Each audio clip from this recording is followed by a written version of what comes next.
Agora deixa eu te fazer uma pergunta. Você doaria um dos seus órgãos para alguém? Eu não estou falando de ser doador após a morte, não. Está completando 7 anos agora que foi realizado o primeiro transplante de rim entre pessoas vivas aqui em Chapecó. Uma mãe doou seu rim para o seu filho.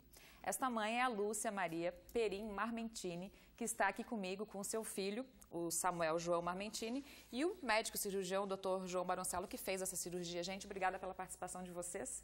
Fiquem bem à vontade aqui na Casa do Ver Mais. Deixa eu começar perguntando para vocês, como é que vocês estão, né, 7 anos depois dessa cirurgia aí, que provavelmente mudou as vidas de vocês? Boa tarde a todos. Boa tarde, João. Eu me sinto feliz, eu estou bem, me sinto bem tranquilo. A qualidade de vida mudou bastante, por causa, antes de fazer o transplante, eu tinha fazer hemodiálise 3 vezes por semana, era 3 horas e meia na máquina, né?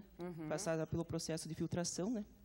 Mas depois dos 5 meses, quando veio a notícia que a minha mãe era compatível para doar o rim, a gente fez, no dia 15 de agosto de 2011, foi muito tranquilo, né? A gente fica agradecido e vida que segue. Imagino, né? Lúcia, e você? Como é que foi na época para você isso? Como é que foi até a decisão de você poder doar o seu rim para o seu filho? Boa tarde. Para mim, assim, a decisão a gente quer salvar vidas, né? E mãe, filho, então, mais ainda. Então, no dia que eu descobri que o Samuel tinha perdido a função renal, eu me prontifiquei, né, de ser doadora. E deu tudo certo, graças a Deus, né? Você não teve dúvida? Não, eu quis ser, no momento, até o doutor Mosquete, não, vamos esperar, tem um tratamento, né, um procedimento. Mas eu, daquele dia em diante, já comecei, esperei só o Samuel fazer a hemodiálise que tinha que fazer, e me prontifiquei, já comecei a fazer os exames, deu tudo certo, 99%, e graças a Deus, né? Só tocar a vida. Só tocar a vida, vida normal. E eu digo assim, se eu pudesse doar mais órgãos meus, eu dou, porque é vida normal, não dói. Pois é gratificante ver outro ser viver ao teu lado, né, com vida. Que idade vocês tinham na época? Eu tinha 44. Eu tinha 19 anos na época. Pois é, deixa eu falar um pouquinho agora com o Dr. João, que está aqui, né, do meu lado esquerdo. Dr. João, boa tarde mais uma vez. Por quê, né, eu vou pedir essa explicação médica agora. Por que o Samuel precisou de um rim, né? O que aconteceu? Bom, boa tarde, Fabiana, boa tarde, Dona Lúcia, boa tarde, Samuel, e boa tarde a todos. É um prazer muito grande estar podendo estar aqui e comemorar os 7 anos de transplante do Samuel. E também, como é o mês de conscientização dos transplantes, está aqui tentando tirar algumas dúvidas e esclarecimentos para a população. Pois é, o Setembro Verde, né? Vamos lembrar, já até estou de verde por isso. Respondendo a sua pergunta, Fabiana, assim, o Samuel, ele fez uso crônico de anti-inflamatórios. Isso foi durante muito tempo e é isso que as pessoas têm que entender. O uso indiscriminado e automedicação do anti-inflamatório tem muitos efeitos colaterais, então as pessoas têm que se conscientizar. Só para vocês entenderem um pouco, em média, 7% da população usa anti-inflamatório continuamente. Então, isso quer dizer que se as pessoas que estão nos assistindo, a gente fosse fazer uma estatística, 1 em cada 15 pessoas está usando um anti-inflamatório. Isso por quê? Porque tem muita facilidade de aquisição nas farmácias, não precisa receita, então as pessoas usam indiscriminadamente. E não estou dizendo que não deve se usar. Sim. Claro, ele é uma ferramenta muito preciosa, sim, na parte cirúrgica, tudo. O problema é que as pessoas usam de maneira indiscriminada e não tem. Então, tem que se ter cuidado muito quando as pessoas têm predisposição, por exemplo, pacientes hipertensos, diabéticos ou o uso exagerado, como é o caso do Samuel, que usou por quase 2 meses anti-inflamatórios e uma sobredose. Isso sobrecarregou o rim. Olha que grave, né? A ponto de precisar de um transplante. Por que você utilizava, Samuel, o anti-inflamatório? Você lembra? Eu tinha uma patologia que tinha feito a cirurgia, tive que usar o uso crônico, né? Por um período para não sentir dor. E às vezes até a automedicação fazia. Hoje até falar, eu sou farmacêutico, hoje eu estudei, a gente vê o perigo que é, né? Conscientização das pessoas também a gente tem que levar em conta. Um erro que mudou a tua vida completamente, verdade. Né? Então, doutor, vamos falar um pouquinho dessa conscientização sobre a doação de órgãos, né? Que é o mês, como a gente falou, o Setembro Verde. É importante falar, né, sobre isso, como a gente está fazendo aqui agora, mas é importante falar em casa. Eu sou doador de órgãos, está bem claro para a família, né? Porque para continuar Santa Catarina, né, até gostaria que o senhor falasse um pouquinho como Santa Catarina é destaque, mas a gente precisa evoluir ainda mais, né? Bom, Santa Catarina vem ranqueando na última década sempre o estado que mais tem doador de órgãos. Só para dar uma ideia para vocês, a média nacional é 17 doações por milhão população. E em Santa Catarina tem 40 doações por milhão de população. Então, é acima da média nacional disparadamente. E se equivale à Espanha, que são onde tem o maior índice de doação do mundo.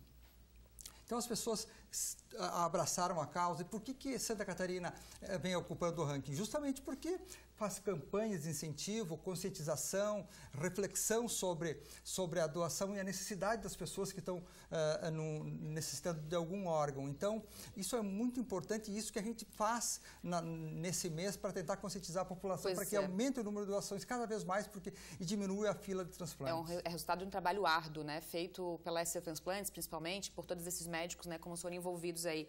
Uma coisa bem importante de dizer, que eu falo de conversar, esclarecer as famílias que não existe risco, né? Tem muitos mitos em relação à doação de órgãos, né? A família acha que a pessoa pode não estar morta e retirar os órgãos, tem questão de mitos mesmo, na verdade, que precisam ser esclarecidos, né? Exatamente. Tem muito preconceito também com o diagnóstico de morte encefálica. Sempre que uma família for abordada solicitando se gostaria de doar ou não órgão, já se tem certeza que o paciente está em morte encefálica. Então, nunca vai se solicitar a uma família se não tem certeza. Isso é feito, só para esclarecer para vocês, no mínimo precisam ser feitos 2 exames por médico treinado em pacientes com coma, para depois fazer alguns exames, por exemplo, assim, teste da apneia, para ver que não tem nenhum reflexo respiratório. Além disso, é feito um exame complementar.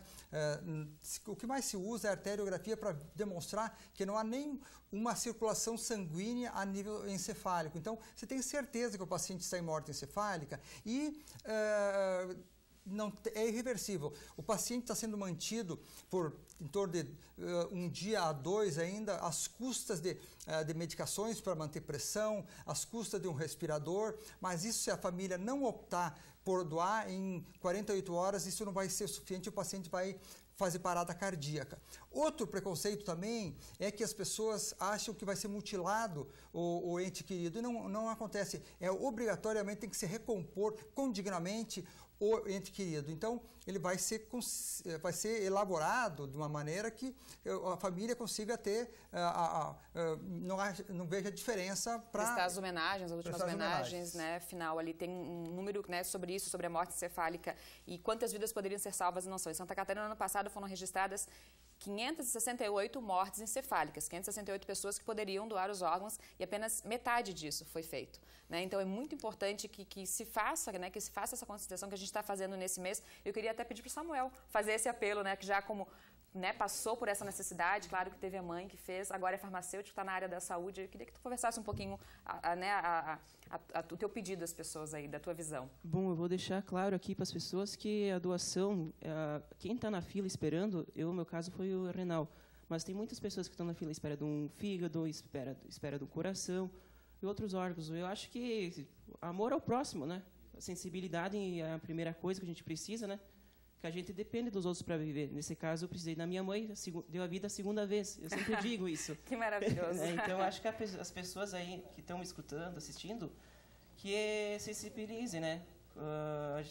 Amar o próximo, acima de tudo. Vocês são verdadeiros exemplos, né? Obrigado. Doutor, então, um apelo final aí, né? As pessoas conversar e conhecer o que está acontecendo, né? O que precisa dizer que é doador e conhecer o que se passa nesse meio, né? É importante que se converse em casa e se saiba a vontade de cada pessoa, porque se numa eventualidade alguém tiver em morte encefálica, poderá beneficiar em torno de 7 a 10 pessoas, às vezes, se você consegue ocupar todos os órgãos que retirou. Então, é importante que saiba a vontade de um possível doador, para na hora não ficar tanta dúvida e não se perder tanto tempo. Como eu falei para vocês, tem um prazo para a gente conseguir manter a vitalidade desses órgãos. Então, tem que ser tomada uma decisão muito rápida. É importante que as pessoas se conscientizem e falem entre eles, na família. Tá certo, doutor João. Muito obrigada pela participação, parabéns pelo trabalho.